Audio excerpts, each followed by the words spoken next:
আল্লাহ বলেছেন যেরকম ধরেন এখন ঘরে ঘরে সব থেকে আমাদেরকে মানে কোমর ভেঙে দিয়েছে, মস্ত বড় কোমর ভেঙে দিয়েছে।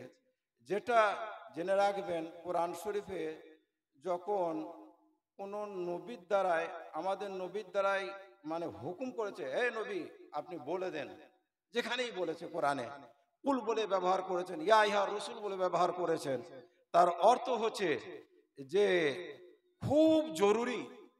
মানে নবী তো ভুল করতে পারে না।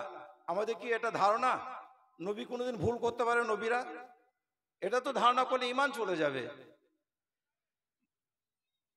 তাহলে নবীদিকে স্ট্যান্ডিং দিয়ে বলছেন যে হে নবী আপনি বলে দিন, আপনি বলে দিন।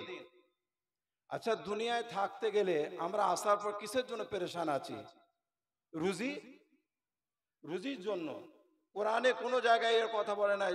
প্রথম বলেছে নবীদিকে খাও আগে। আপনি আমি সবাই এই জিনিসটা সকালে উঠেই চিন্তা করি যে আহার জোগাড় করতে হবে। জি, আল্লাহ কোরআনে বলছেন ইয়া আইয়ুহার রাসূল, সমস্ত রাসূল দিকে লক্ষ্য রেখে বলছেন কুলু, খাও। খাওয়ার কথা আগে বলছেন। হে আম্বিয়া আলাইহিস সালাম, আমরা হে রাসূলুল্লাহ তোমরা খাও। কি খাবে? তাইয়িব, পবিত্র জিনিস, যার মধ্যে সুদ নাই, যার মধ্যে ঘুষ নাই, যার মধ্যে ঝুট বলে উপায় করা সে সমস্ত ভরা নাই, ইত্যাদি ইত্যাদি যত নাজায়েজ কামাই আছে সেই সমস্ত কামাই থেকে বেঁচে যেটা হালাল হয়, তাইয়িব খাও। খাওয়ার পর এবার ইবাদত করতে হবে। ওয়া'মালু সালিহা, তারপর নেক আমল করতে বলছেন। জি, বুঝতে পেরেছেন? তাহলে এক নম্বর। আর আজকে আমাদের কি হয়ে গেছে, বাড়িতে বাড়িতে জনে জনে, মানে প্রত্যেক বাড়িতে বাড়িতে জনে জনে সুদ ঢুকে গেছে। এই হালে রোজার মাস পার হলো, তালিমে কেতাব মসজিদে মসজিদে হয়। আমরা জানি নবীজি সাল্লাল্লাহু আলাইহি ওয়াসাল্লাম বলছেন যে বহু রোজদার এমন থাকে সারা দিনটা সে উপবাস থাকে, সারা রাত সে হাউ হাউ করে কান্না করে, কিন্তু তার দোয়া কবুল হয় না, তার রোজা কবুল হয় না। কেন? রাসূলুল্লাহ সাল্লাল্লাহু আলাইহি ওয়াসাল্লাম ওখানেও উল্লেখ করে দিয়েছেন তার খাওয়া হারাম, তার লেবাস হারাম ইত্যাদি। নবীজি সাল্লাল্লাহু আলাইহি ওয়াসাল্লাম নিজে ভিক্ষা চাচ্ছেন, আল্লাহুম্মা ইন্নী আসআলুকা রিজকান তাইয়্যিবা ওয়া ইলমান নাফিআ ওয়া আমালান মুতাকাব্বালা। এখানে দেখেন বহু শিক্ষা দিয়ে দিয়েছেন। এখানেও নবীজি বলছেন যে আল্লাহ আমাকে পবিত্র খানা দাও, পবিত্র রুজি দাও। সাবধান হয়েছেন? জেনে রাখবেন, পবিত্র রুজি যদি পেটে থাকে, হালালের টুকরা যদি না পেটে থাকে, হারামের টুকরা যদি পেটে না থাকে, শুধু হালাল থাকে, জেনে রাখবেন দিনের দাওয়াত দিলে সঙ্গে সঙ্গে কবুল হয় এবং ভালো মসজিদের দিকে যাওয়ার জন্য সবসময় মন টানে।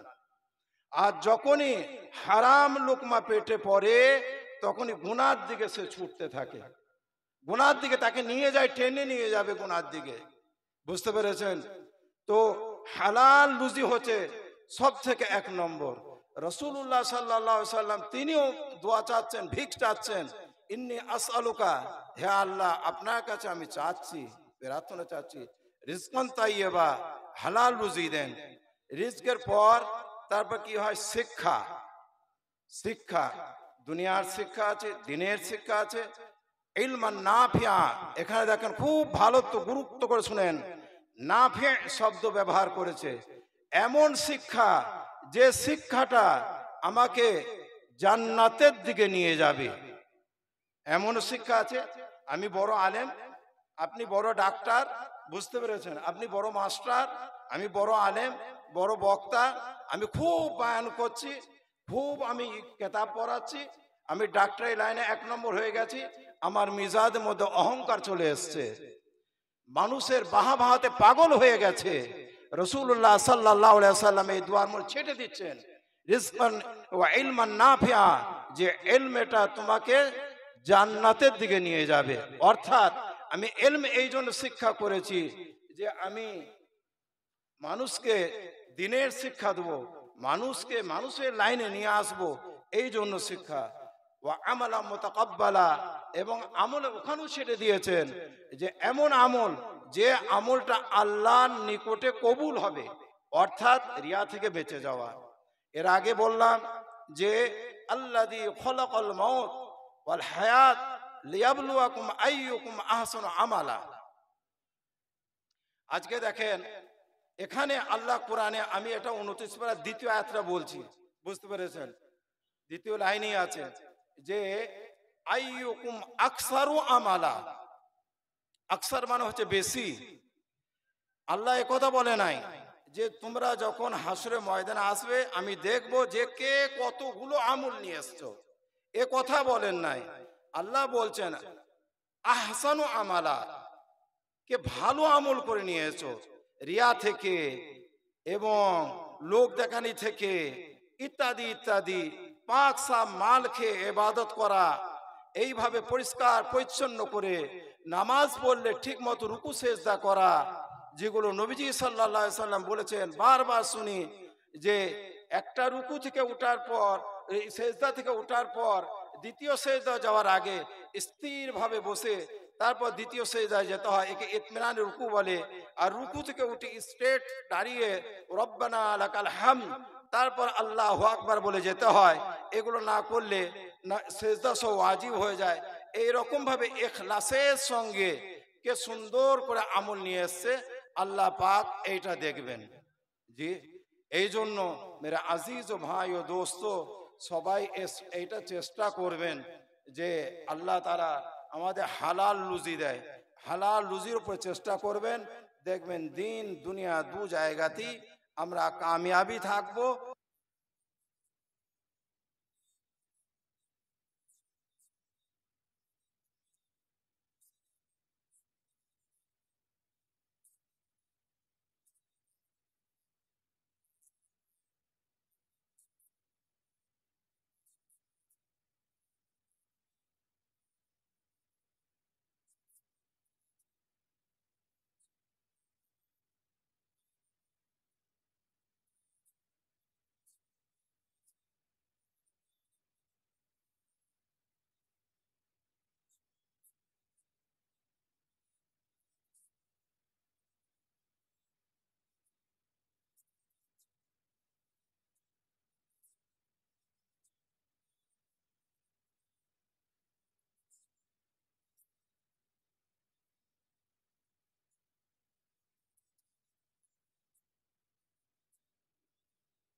আমাদের বালিগুনি কাজীপাড়ার ইমাম সাহেব এবং সাঁওতার হাফেজ ইমরান সাহেব, হাফেজ হাসান